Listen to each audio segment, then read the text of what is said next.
chapitre Tetzaïn, il dit Vesarai est chez Avram. Sarai, la femme d'Avram, lo Yaldalo, elle n'a pas eu d'enfant de lui. Elle n'a pas eu d'enfant avec lui. Vela et elle, Shifra Mitzrit. Elle avait une Shifra Mitzrit, une esclave égyptienne, Ushma Agar, qui s'appelait Agar. Alors on a expliqué, la Shifra Mitzrit, parce que quand le pharaon. Pourquoi vous ne prenez pas un livre chacun?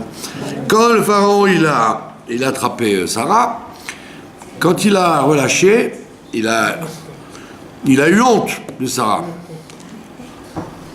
Il a eu honte de Sarah, donc il lui a donné la terre de Goshen en compensation pour l'avoir kidnappée. Et en plus, il a dit, ma fille, il vaut mieux que ma fille, elle soit esclave chez Sarah que de rester en Égypte avec moi. Il a préféré, il a fait comme les Pirkei Avot, ils disent, il a préféré être la queue des lions que la tête des renards.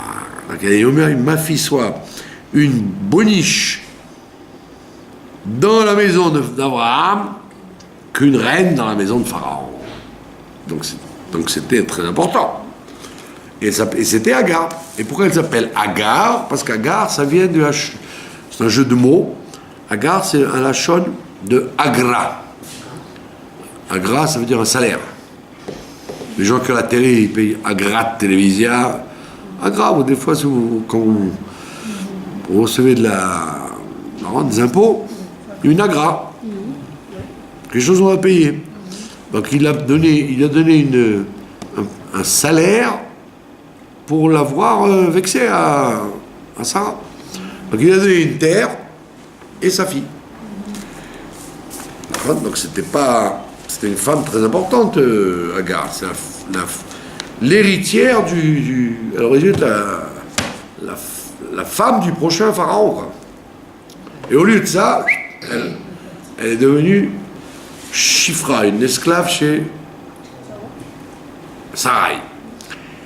Et alors maintenant, chose bizarre, Sarai ne pouvant pas avoir d'enfant, après 10 ans, comme écrit Vatomer, Sarai, elle a dit à son mari, Inena, je t'en prie, voici, je t'en prie, Atsarani Hashem Miledet, Dieu m'a empêché d'avoir des enfants. Bona el Shifrati, va s'il te plaît vers ma servante, Oulaï, peut-être que Ibane Mimena, je me construirai grâce à elle. Donc, en vérité, il y avait un manque d'émouna là-dedans, parce qu'elle aurait dû dire, puisque Dieu il a promis à mon mari, dans l'alliance là, la terre et des enfants, etc., donc les enfants ils viendront de moi. Il n'y a pas écrit qu'ils vont venir de quelqu'un d'autre. Dieu lui dit à Abraham, ça viendra de toi. Donc elle aurait dû dire, bon, si c'est Abraham, c'est moi aussi.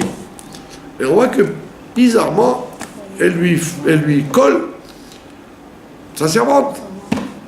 Alors, à l'époque, on va voir ça avec les Imaot, on va voir ça avec Rachel et Léa. Que quand Rachel et Léa, elles ont une Shifra avec elles, quand elles se marient. Alors, à l'époque, la Shifra, les enfants, ils étaient reliés à la mère, pas à elle. La Shifra, elle avait pas de... C'était pas ses enfants, c'était les enfants de sa maîtresse. D'accord? Donc on voit Rachel, quand elle n'a pas d'enfant, elle lui donne Bila. Et Bila, elle a un petit garçon qui s'appelle Dan. Et elle dit, c'est mon fils. D'accord? Alors qu'en réalité, c'est le fils de Bila. D'accord? Donc en fait, à l'époque, la Shifra, les enfants qu'elle avait, c'était pas les siens, c'était les enfants de sa maîtresse. Donc elle lui dit, peut-être que en étant avec elle, tu vas avoir un enfant et je vais te construire grâce à ça. Parce que l'enfant, il se rappelait en mon nom.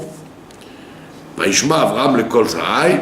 Abraham n'était pas très chaud, pas très emballé par cette idée-là, mais il a écouté sa femme.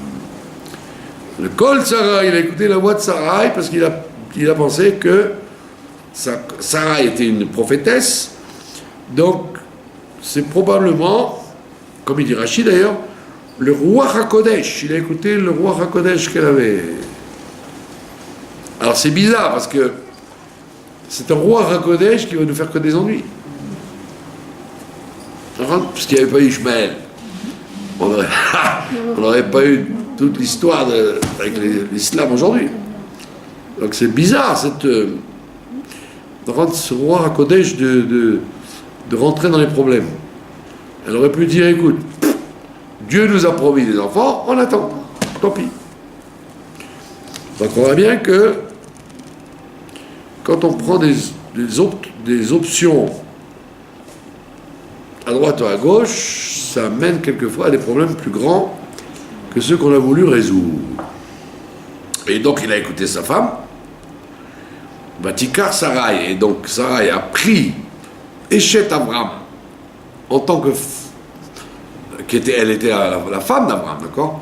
Elle a pris qui? Et Agar, Mitzrit, Shifrata, sa servante, Mikel Seser Shanim, après 10 ans qu'Abraham est resté en Eretz Canaan, comme on a dit, le seul test de savoir si une femme peut avoir des enfants ou pas, c'est d'habiter 10 ans en Eretz Israël. Si elle n'habite pas 10 ans en Eretz Israël, elle ne peut pas savoir. Peut-être si elle habite en Amérique ou en France, et qu'elle n'a pas d'enfant, ce n'est pas une preuve. Il faut qu'elle vienne ici pour savoir. Halakha, elle est comme ça.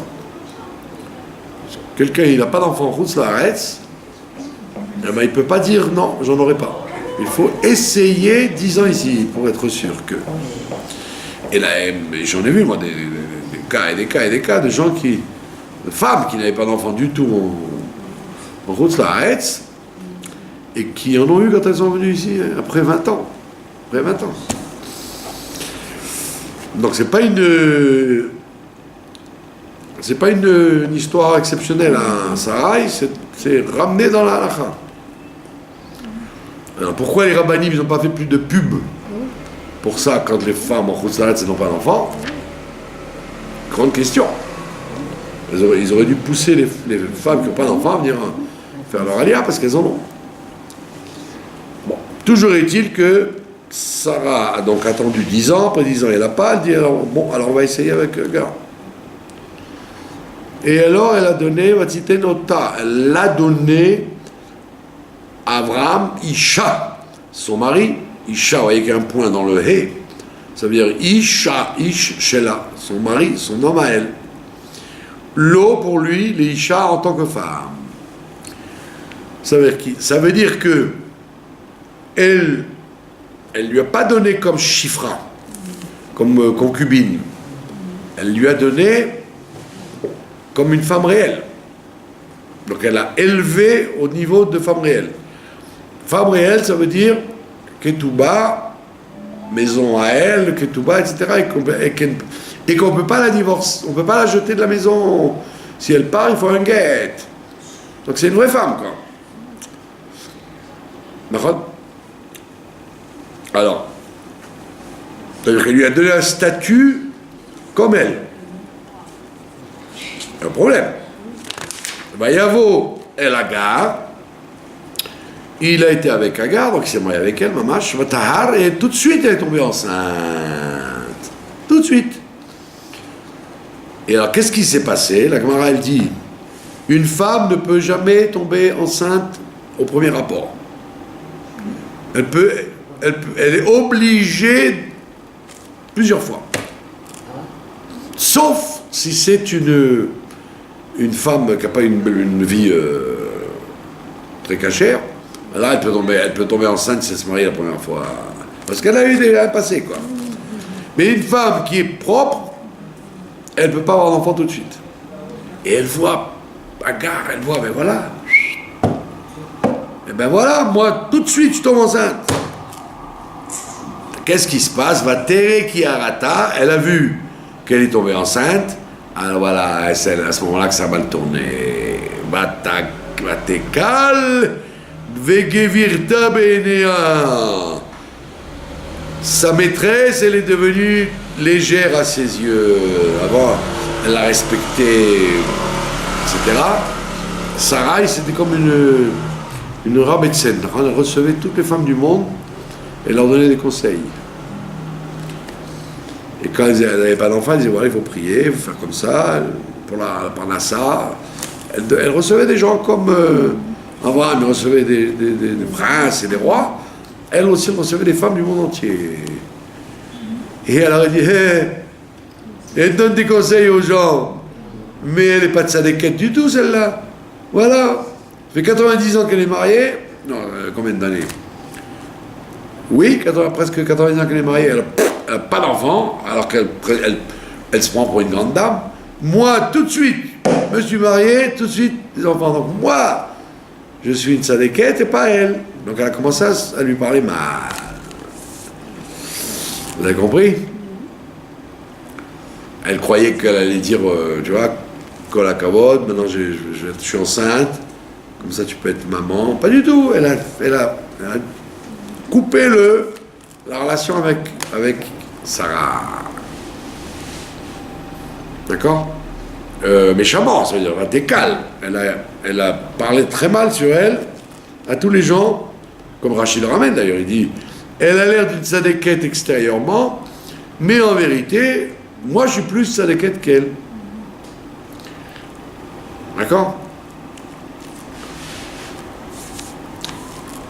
Donc elle a eu un S, puisqu'elle est tombée enceinte tout de suite. Alors qu'elle n'a pas été une fille qui a été courir les rues, puisqu'elle sortait de la maison de Pharaon, directement, tac, dans la maison d'Agar, dans la maison de Sarai. Donc elle a dit, vous voyez, je suis une grande tzadékette. Et Sarah, non. Donc c'est ça tout le problème dans la vie. La plupart des gens, ils vérifient le bien ou le mal en fonction de la réussite ou pas. Il dit, si quelqu'un réussit, c'est qu'il est dans la Kedusha. S'il ne réussit pas, c'est qu'il n'est pas dans la Kedusha. Alors que c'est pas vrai. Tu peux être dans la Kedusha et avoir des grandes épreuves et des grands obstacles. Par la salle, dans les enfants, dans la santé, et le contraire, tu peux te comporter mal et avoir tout ce qu'il faut. Donc c'est un calcul faux qu'elle a fait Agar. Elle aurait dû dire chacun son destin. Moi, j'ai pas ce Nisayon, mais j'ai pas cette épreuve, mais Sarah, elle a cette épreuve. Le Midrash d'ailleurs attrape l'histoire, il dit comment ça se fait que Sarah, Rivka, Rachel, Léa, elles n'ont pas eu d'enfant tout de suite, alors on voit bien. Il n'y a pas qu'elle, il y a Hana et beaucoup de femmes tzadkaniyot, elles n'ont pas eu ce qu'elles voulaient tout de suite. Alors on dit parce que Dieu, il aime la prière des justes. Très souvent, les gens n'ont pas ce qu'ils veulent parce que Dieu veut qu'ils prient. Il veut qu'ils fassent la tefila. Pour la parnassa, pour la santé, pour le zivouk, pour le shlom bayit, les gens, ils n'ont pas ce qu'ils veulent parce que Dieu veut qu'ils fassent la tefila. Et donc c'est pas une preuve. C'était pas une preuve pour Sarah qu'elle n'avait pas d'enfant, que Agar était mieux. Vous avez compris? Donc c'est l'argument d'ailleurs des musulmans, ça va être l'argument des musulmans.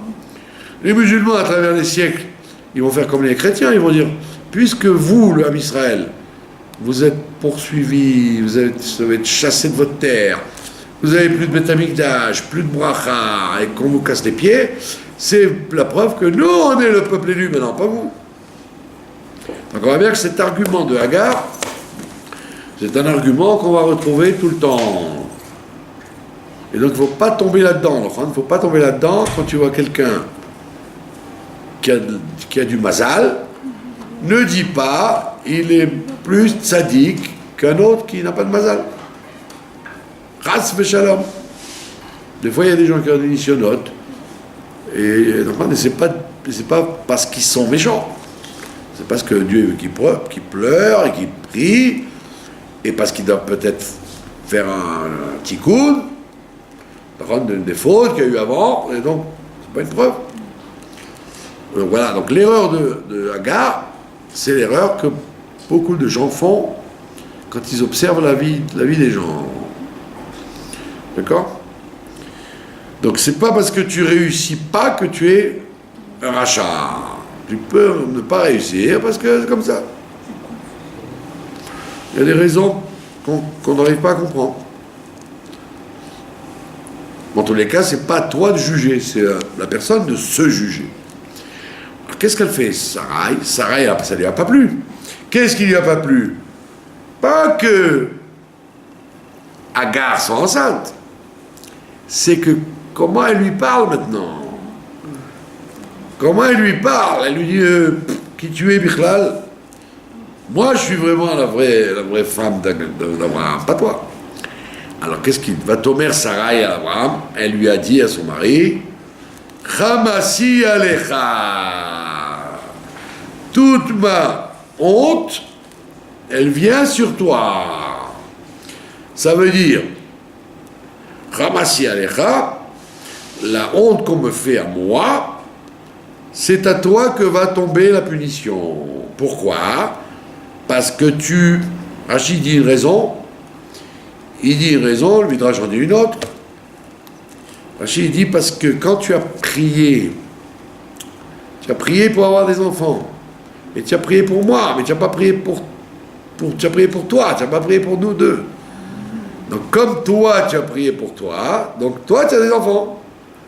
Mais comme tu ne m'as pas associé dans ta prière, donc toi tu en as même non.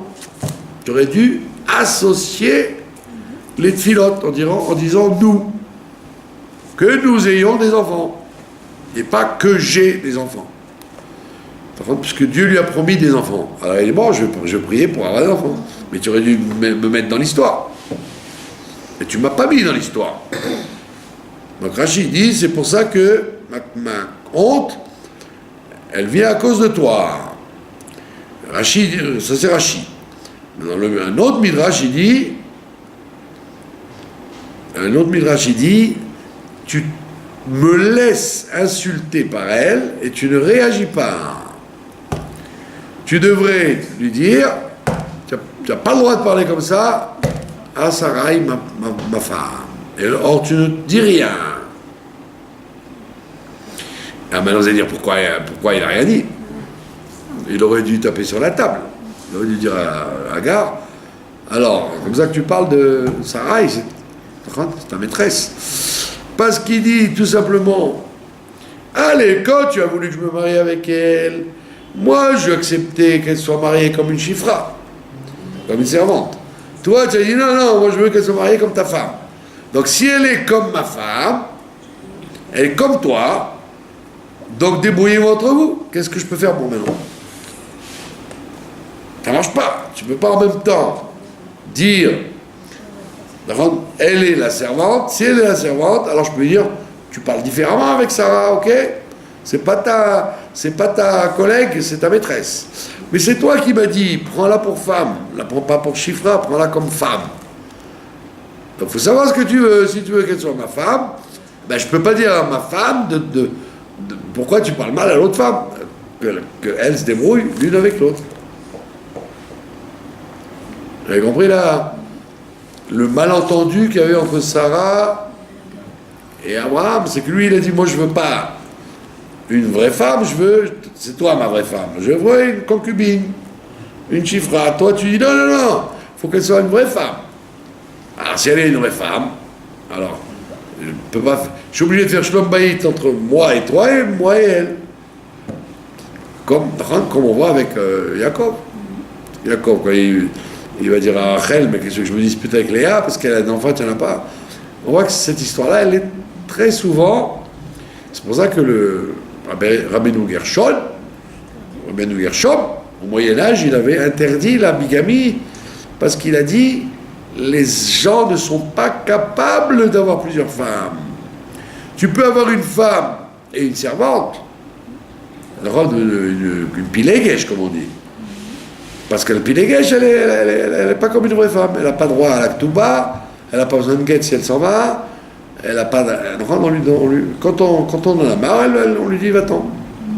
Elle accepte ça, va tant pis pour elle. Mais donc si c'est deux vraies femmes, on les appelle des tsarot. Des tsarot, ça veut dire des rivales, l'une contre l'autre. Et donc, Rabbeinu Gershon, il a dit, c'est très difficile pour un même homme d'avoir deux femmes exactement pareilles l'une avec l'autre, ça va faire des problèmes. Donc il a dit, on ne peut plus. Et la plupart des gens l'ont respecté. Imaginez-vous aujourd'hui, si le Beddin, Rabbanou t'a dit, voilà, allez, il y a plus de filles que de garçons à marier, allez hop, on recommence la bigamie et la polygamie. Mais il te dirait, attends, mais Coco, il te faut 2 maisons, d'accord? Déjà avec une, tu n'arrives pas à payer le loyer. Il te faut 2 maisons, d'accord? Et Shabbat, tu vas chez qui? Tu vas chez une ou chez l'autre? Les enfants, tu vas donner plus à celui-là qu'à celui-là. C'est très compliqué. Donc c'est pour ça qu'on a permis que à Baba Salé, des gens qui étaient très riches et qui avaient une grande personnalité, d'avoir plusieurs femmes. Sinon, c'est très difficile. Pilegesh, concubine, il y a eu. Dans plein d'endroits, il y avait des endroits où il y avait une Pilegesh. Elle acceptait. Elle dit, bon, je ne suis pas la vraie femme. Si il n'est pas content, je m'en vais comme ça.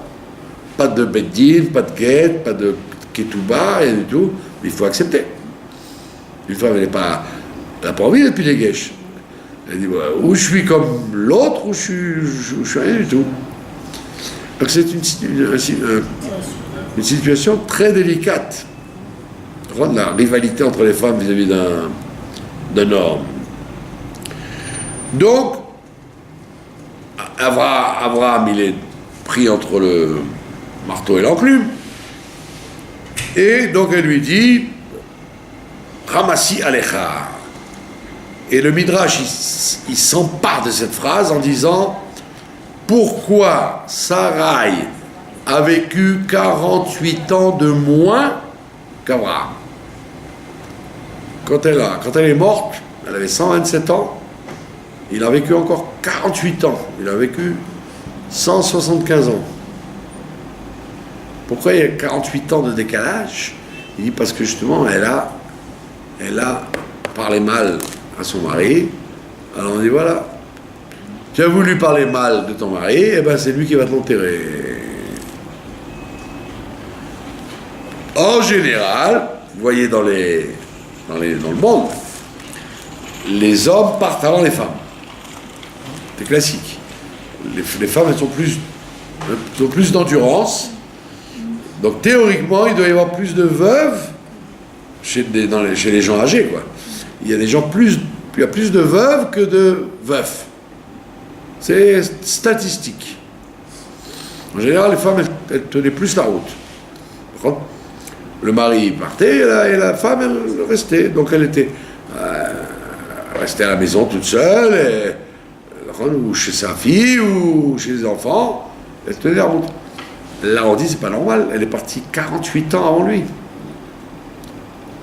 La femme est partie 48 ans avant Abraham. Parce qu'elle a parlé comme ça. Donc c'est pas pachout. Bien qu'aujourd'hui, on doit noter un phénomène bizarre ces temps-ci, qu'il y a énormément de veufs. De veufs jeunes, c'est-à-dire. De gens qui ne sont pas vieux, qui perdent leur femme avant. Des femmes jeunes qui partent, ça veut dire. Avant les maris. Phénomène qui se répand.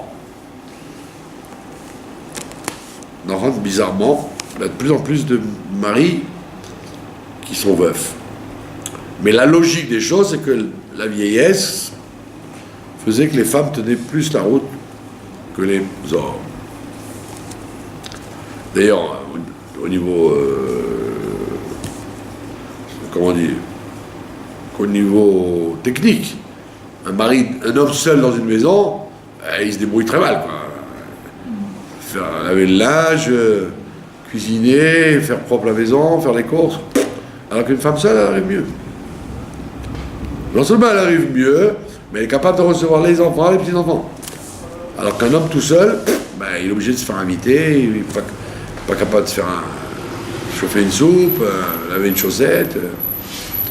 Donc on voit bien que naturellement, la femme, elle est plus propre, plus proche pour être indépendante.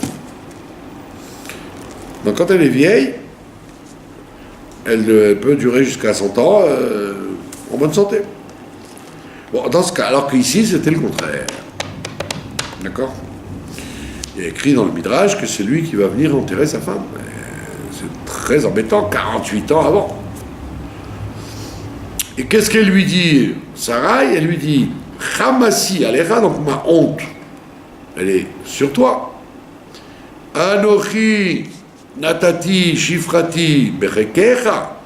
Moi, je t'ai donné ma servante berekecha dans ton sein, pour que tu te maries avec elle.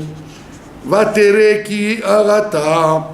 Et quand elle a vu qu'elle est tombée enceinte, vaekal beinea. Je suis devenu très légère à ses yeux. Ishpot Hashem beni uvenecha. Dieu jugera entre moi et toi. Donc elle a parlé très dur. Dieu jugera entre moi et toi. Et vous voyez comme Abraham, il est gentil, parce qu'il aurait pu lui dire, dis-moi, tu es gonflé, toi. C'est toi qui m'as dit, et maintenant c'est moi qui dois payer aussi les pots cassés. Moi je voulais pas. C'est toi qui m'a obligé. Je t'ai écouté.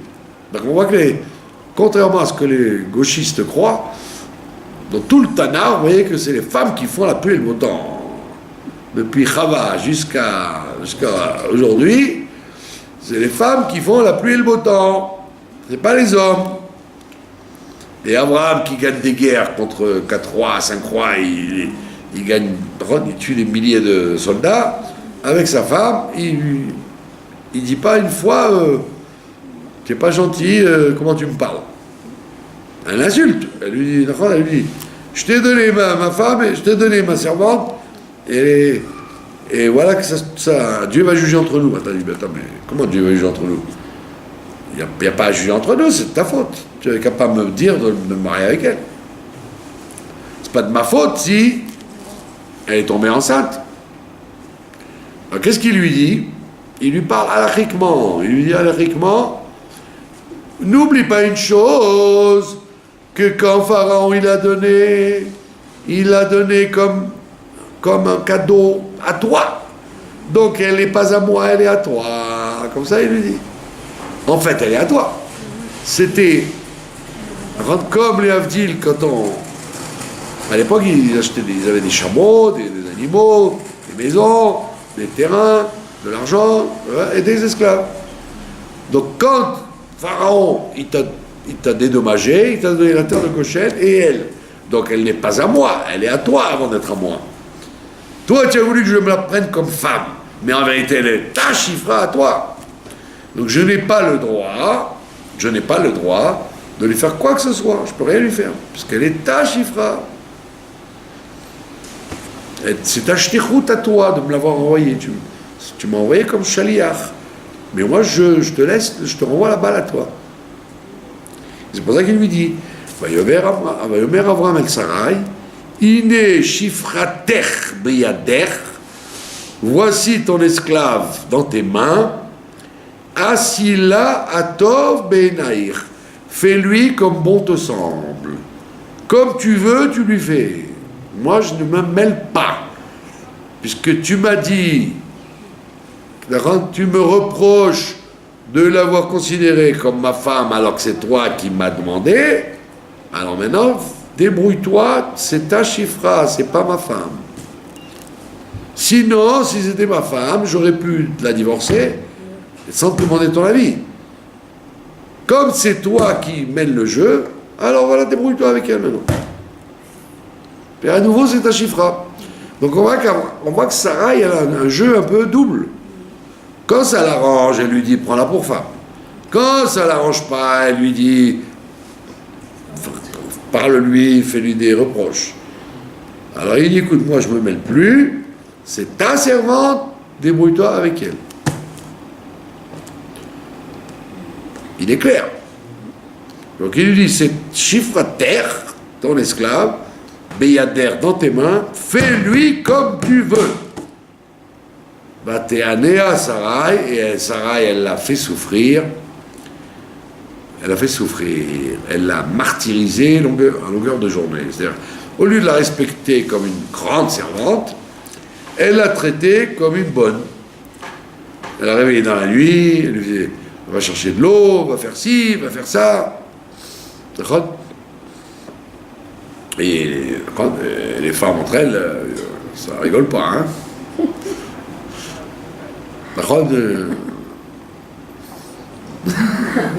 Les femmes entre elles peuvent être des fois plus agressives qu'avec les hommes et les femmes. Donc, Anéa Sarai l'a fait souffrir. Il a fait des inouïs, comme on fait aux esclaves. D'accord ? Rachid le dit carrément, elle l'esclavageait difficilement. Tout ce qu'on fait à un esclave, elle lui faisait. Travailler la nuit, alors qu'elle c'était une fille de roi. Elle avait l'habitude de rien faire. Puis Tom, elle l'a traité comme une bonne. Et voilà, donc ça a mal tourné. Qu'est-ce qu'elle a fait? Donc, imaginez-vous quelle est la réaction de Agar. Qu'est-ce qu'elle fait, Agar? Bativrach, elle s'est sauvée. Elle a eu peur de sa maîtresse. Elle a dit, oh là là, elle est méchante maintenant avec moi. Elle s'est sauvée. Elle a pris sa valise, elle est partie. Ça veut dire que la mère Sarai, c'était une sacrée maîtresse, quoi. C'était pas une petite gentille. Donc elle a fait tellement souffrir. Rachid, le Maral, il dit, elle lui faisait carrément des souffrances, pas seulement des reproches et des souffrances, des issourim. On va chercher de l'eau et le plat n'est pas cuit et recommence-moi ça. Et comme on traite une bonne quoi. Et donc elle a tellement souffert qu'elle est partie, qu'elle s'est sauvée. Alors qu'est-ce qui se passe? Vous allez dire voilà, l'affaire est réglée. L'affaire est réglée. On est libéré de l'histoire. Pas du tout. Vaïmtsa Malach Hashem. L'ange de Dieu l'a trouvée. Ça veut dire qu'elle était quand même tzadékette. Elle avait droit à ce que des anges viennent lui rendre visite chaque fois. C'était pas une femme quelconque, cette Agar. L'ange de Dieu l'a trouvée là où elle s'est sauvée. Où ça? Al-Einamayim, à côté d'une source d'eau, Bamidbar, dans le désert. D'accord? À côté d'une source d'eau, il l'a trouvée toute seule, Agar. Ala-Aïn Bederer Shur, à la source d'eau sur la route de Shur. La route de Shur, c'est la route qui va mener par la suite au pays arabe. À l'est d'Eretz Israël, vous avez la route de l'Arabie Saoudite. Et c'est là-bas qu'il a trouvé l'ange. Eretz Shur, Bederer Shur. Vayomar, il lui a dit, Agar, Shifrat Sarai, Emizebat, d'où viens-tu? Ve Anna Telechi, et où vas-tu? Donc elle a comment on appelle ça, un discours avec l'ange. L'ange lui dit, d'où viens-tu et où vas-tu? Vatomer, elle a répondu, Mipne Sarai Gevirti, à cause de Sarai, ma maîtresse, Anochi borachat, je me sauve. Donc on voit bien encore une fois, que Dieu nous fait des drôles d'histoires. Il aurait pu en finir là, elle s'est sauvée, allez, ça y est. On s'est débarrassé d'elle, point final. Pas du tout. L'ange, il remet ça. Il dit, où vas-tu? D'où viens-tu? Où vas-tu? Et elle dit, elle raconte la vérité. Elle dit, le malach, il n'est pas censé connaître ce qui se passe là-bas. Alors elle dit, je me sauve parce que j'ai peur de ma maîtresse. Et Omer, là, il lui a répondu, Malach Hachem, encore une fois, un autre malach, il vient lui parler. Elle avait tout le temps des rencontres avec les anges. Chouvi el gevirter, retourne vers ta maîtresse, veitani tachat yadea, et n'aie pas peur de souffrir sous sa main. Laisse-toi souffrir sous sa main. Et c'est pourquoi, mes chers enfants, les Ishmaélim vont avoir le droit de nous casser les pieds jusqu'à maintenant, parce qu'on a eu le droit de la faire souffrir, elle a accepté de souffrir dans la main de Sarai. Elle est retournée, comme on dit en français, la queue entre les jambes, et elle a dit à Sarai, je reviens comme une chienne. Tu fais ce que tu veux avec moi. Waouh! Sarai a dit, ben, c'est formidable. Ça a marché, je la traite mal, elle revient. Une autre qu'elle, elle s'en va, elle ne revient plus. Et elle revient et elle dit, fais-moi ce que tu veux. Je suis prête. Et le Midrash nous dit, à cause de ça, les Bnei Ishmaël vont faire souffrir les Bnei Israël jusqu'à la fin. Parce qu'ils ont des comment on appelle ça, on leur envoie l'ascenseur. Comme nous, par Sarai, on l'a fait souffrir, elle a le droit, les enfants ont le droit de faire souffrir. Vous voyez bien qu'ils envoient des... Ils n'arrêtent pas, quoi, depuis que les Juifs sont des pays arabes ou ici, ils n'ont jamais été tranquilles. Et ça vient de leur ancêtre. Donc l'ange lui dit, retourne et accepte de prendre des souffrances avec elle. Yomer la malach Hashem, encore une fois, un troisième malach, il vient, c'est Rachid dit, chaque fois qu'il écrit malach Hashem, c'est un autre, à chaque fois. Donc elle a fait sortir les anges à chaque fois un nouvel ange qui vient lui parler. Yomer la malach Hashem, l'ange, encore un autre ange lui parle. L'ange de Dieu, malach Yud Kevavke, pas malach Elohim, malach Hashem. Arbe et Zarech, carrément il lui dit, tes enfants seront très très nombreux. Comme ça il lui dit à Agar. Velo yisafer merov, et on ne pourrait pas les compter tellement ils seront nombreux. On ne pourra pas les compter tellement ils seront nombreux. Combien de musulmans aujourd'hui? 1,5 milliard? Ben voilà. On ne pourra pas les compter tellement ils seront nombreux. Alors qu'on aurait pu penser, bon ben ça va être une petite tribu. Pas du tout. C'est bizarre tout ça. Alors, comment l'ange, à chaque fois, il a encouragé à ce que ce soit.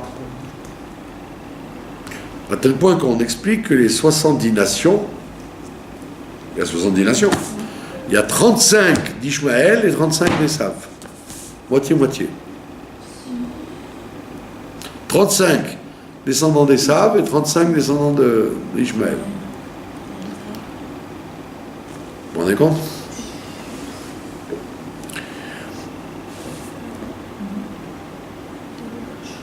Voilà. La Gemara, enfin l'histoire continue. Vayomer là. Malach Hashem. Encore une fois, un autre malach, il vient et il lui parle, et il lui dit, Inachara, tu vas à nouveau être enceinte. Veyolat ben, et tu vas enfanter un garçon. Vekarachmo Ishmaël, tu l'appelleras, son nom, Ishmaël. Vous savez comment ça écrit Ishmaël? il y a écrit Ishmael, Aleph, Lamet. C'est pas Ishmael, Dieu va l'écouter. C'est Ishmael, Aleph, Lamet. Vous avez vu comment ça s'écrit Ishmael? Vous avez vu? Le Ae, il est sous le Aïn, il n'est pas sous le Aleph. Donc, c'est pas Ishmael, c'est Ishmael. D'accord? Donc, ça peut se jouer dans les deux façons. D'accord? Ça peut se jouer, ça peut s'expliquer Ishmael comme un nom tout seul, ou alors Ishmael, Dieu l'a écouté. Dieu l'écoutera. Maintenant, vous auriez pu poser la question. Attends, mais elle était enceinte. Pourquoi elle est à nouveau enceinte? Parce qu'il dit, le mauvais œil de Sarah l'a fait avorter. Donc, Sarah, quand elle a dit, va-t'en, enfin, elle a fait souffrir, le Midrash, il dit qu'elle lui a mis l'œil. Carrément, et elle a avorté d'un premier enfant. Et à nouveau, elle va retomber enceinte. Et il dit parce que Kishama Hashem Elonier, Dieu a écouté ta souffrance. Donc on voit que même les gens qui ne sont pas dans l'alliance, les Bnei Israël, eh ben Dieu il écoute leur souffrance. C'est très embêtant ça. Ça veut dire que nous on doit être parfait. Si on n'est pas parfait, même nos ennemis, Dieu écoute leurs prières et leurs souffrances. C'est un problème. Et déjà à l'avance, l'ange la prévient qu'on devra l'appeler Ishmaël. C'est écrit de côté. Il y a quelqu'un qui le sait, qu'il faudra qu'il s'appelle Ishmaël. Vehu yé pere Adam. Et voilà l'affaire. Il sera pere Adam, sauvage homme. Pas un homme sauvage. Il n'y a pas écrit Vehu Adam pere. Il n'y a pas écrit il sera un homme sauvage. Il y a écrit il sera un sauvage homme. Et le Chavetz Chaim en Russie, qui ne rencontrait jamais d'Arabes, jamais de Ishmael, il n'y a pas de Ishmael, à part les Tchétchènes au fin fond de la Russie qui ne connaissaient pas. Ils ne connaissaient pas l'arabe du tout, le Chavetz Chaim. Et il dit, Péré Adam, il dit parce que ça a l'air d'un Adam, ça a l'air d'un homme, en réalité c'est un sauvage. C'est un sauvage déguisé en homme. C'est pour ça que je dis ça à qui va l'entendre, que le monde arabe ne peut être bien que s'il est dirigé de main forte. Sinon, c'est le côté sauvage qui est... il faut être dur. Il comprend que la main forte. Un occidental, un Ben Essav, vous pouvez lui parler, lui expliquer, le convaincre. Un arabe, non. Les gens descendants des arabes, ils doivent comprendre que la discipline. Fais ça. Si ils sont disciplinés, voilà, ils construisent, ils travaillent, ils sont actifs, ils sont productifs, ils sont travailleurs, efficaces, etc. Pas comme on disait chez nous, ils font le travail d'arabe. Non, en tout cas, si ils sont bien dirigés, ils travaillent très bien. Mais il faut les diriger. Quand on dit Péré Adam, pas Adam Péré.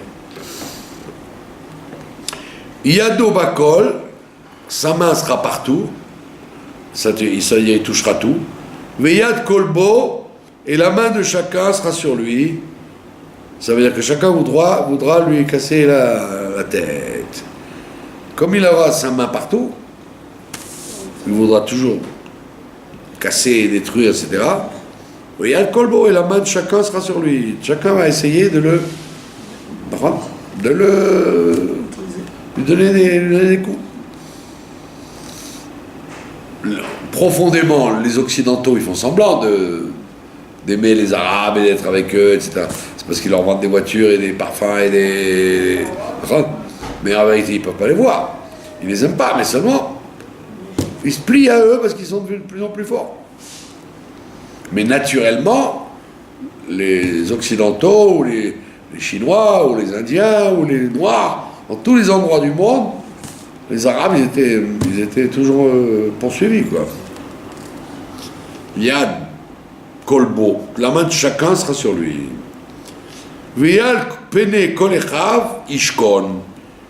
Et parmi tous ses frères, il sera le patron. Donc c'est une bracha qu'elle lui fait. Que c'est pour ça que les rois d'Arabie Saoudite, etc., ils seront très respectés. Quand le Rambam, il était ici en Israël, et il y avait ici le roi Saladin, Salah ad-Din. Et tous les musulmans, ils étaient liés avec Salah ad-Din. Et le Rambam, c'était son médecin. Et quand les croisés, les sauvages sont arrivés de France, d'Angleterre, d'Autriche, d'Allemagne, de Hongrie, tous les rois des croisades, ils sont arrivés ici, le Rambam, il soutenait les musulmans contre les croisés. Parce que les croisés tuaient des juifs à n'en plus finir sur la route. Alors que les Arabes, ils se tenaient tranquilles avec les juifs partout. Donc Rambam, il était avec le roi Saladin. Salah ad-Din. Et les croisés, ils ont pris des tannés. Les Arabes leur ont donné des tannés. Ils les ont écrabouillés. Ils sont revenus morts en Europe. Richard Cœur de Lion et toute la racaille d'antisémites qui tuaient des juifs sur la route, ils ont été écrabouillés par les musulmans ici. Et le Rambam, il les a aidés à gagner contre l'Occident. D'accord? Donc il dit, voilà, c'est une bracha que l'ange lui fait, il lui dit, tous ses frères, il résidera, il les dominera. Vatikra Hashem Adover Elea, elle appelait le nom de Dieu qui lui a parlé, Ata El Roi, tu es le Dieu qui me voit, tu es le Dieu qui me voit, qui amra, parce qu'elle a dit, Agam Alom Raiti Achare Roi, j'étais vivante, bien que j'ai vu Dieu, je suis restée vivante. Tous ces anges-là qui sont venus, elle résistait très bien, elle ne mourrait pas de les voir. Et là, le dernier qui lui apparaît, c'était un ange de Dieu qui lui annonce l'avenir de son fils. Voilà. On arrête là parce que c'est très riche et c'est une histoire très curieuse. Comment le bon Dieu, il a arrangé son jeu d'échecs pour qu'on arrive aujourd'hui à confrontation entre les enfants d'Esav, les enfants d'Ishmaël et nous au milieu. Et tout le monde est mélangé, mêlé à ça. Aussi bien les Indiens, les Chinois, tous les pays du monde sont dans ce conflit. Et comme on dit chez nous, on n'en voit pas la fin. On n'est pas sorti de l'auberge. Voilà, et donc on voit bien que tout ça est voulu par Dieu, puisque l'ange, plusieurs fois, lui a prévenu qu'on ne se débarrasse pas si facilement des enfants d'Ishmaël, et qu'il y a un grand tikkun à faire avec eux. Voilà, je vous remercie de votre attention. Merci à vous.